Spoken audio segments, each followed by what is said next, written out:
Hi there. So the latest news from Congo, from the city of Goma, from eastern Congo, is that the M23 have been lying. We know that, right? But then the ICRAF, the East African Community Regional Force, has also been lying. And I've been saying this for almost a month now. And today I want to play you a short clip where the East African Community Regional Force top commander is admitting to having lied to us. So in this video, he's going to admit how he has been lying to us.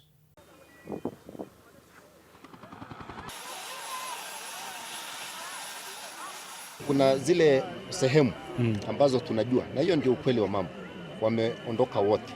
Lakini Kibumba tunajua bado wako kwa uchache, Magambo tunajua wako kwa uchache, Ghana tunajua wako kwa uchache, area ya Tongo, Mulimbi ameshatoka kabisa. Kiwanja wameondoka, wamebaki Rushuru kama 30 hivi.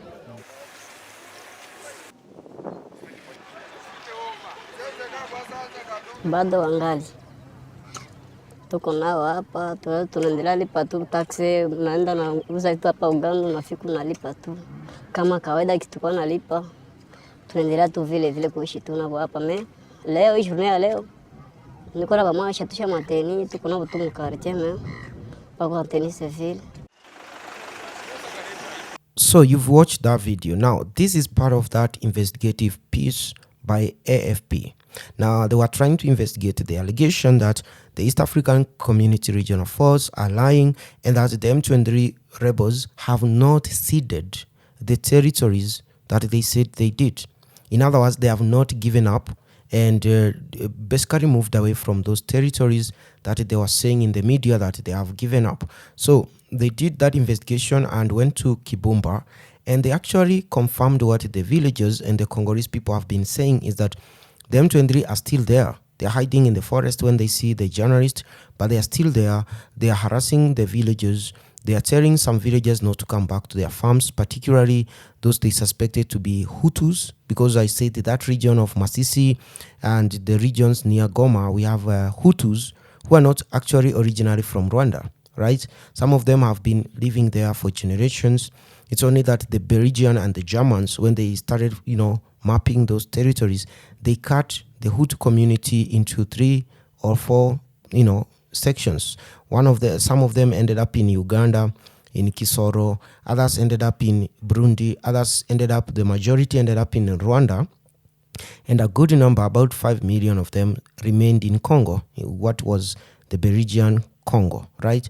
So the Hutus are definitely the enemies, or rather the Tutsis are the enemies of the Hutus, right? And the M23 is made up of mostly Tutsi. It's a Tutsi rebel group that whose agenda is basically to exterminate the Hutus.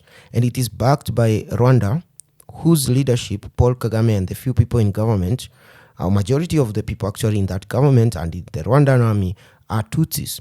So it's basically a continuation of 1956, a continuation of 1980s, a continuation of the 1990s, the civil war from 1991, which was led by RPF, whose leader was Frederick Rwigema and Paul Kagame. And we saw what happened in 1994. Then they continued doing the same thing in 1997 and pursued the Hutus who are living in Congo. And what happened is that about 9 million of those Hutus and the Bantu communities that are closely related to them, that is the Bembe, the Frelo, were killed by these Tutsis using Ugandan weapons. And what happened after that, the aftermath, is that all those Bantu communities formed their own militia group to fight back. And that's how we ended up with more than 100 rebel groups in that part of Congo. And most of them are actually, and as I said in a previous video, because of Rwanda. So today they are lying again and trying to do the same thing they did back in the 90s as we were growing up. Some of us were not even born. And as they say, history doesn't repeat itself. It only rhymes. And that's what is happening there. So, but today we are in the information age. They cannot continue bribing newspapers and lying and having CNN and BBC lie on their behalf. Today we have channels like mine and others trying to expose them.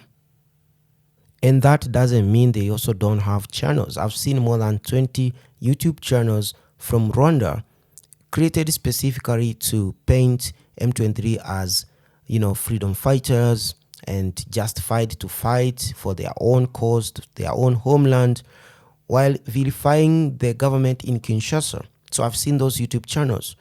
But they are lying. These are liars. They are people trained to lie. Rwanda and the government there knows how to do it. And the people who are suffering from all this are Congolese people, because according to the WFP and the United Nations High Commission for Refugees, there are about 1 million people who have been displaced by this fighting since August last year. 1 million people in camps near the city of Goma. So that means that is the largest refugee camp in East and Central Africa, because there is no such a huge camp even in Kenya or Uganda. So subscribe to this channel or say something in the comment section below. I think that's all right, as we continue exposing the liars, of course.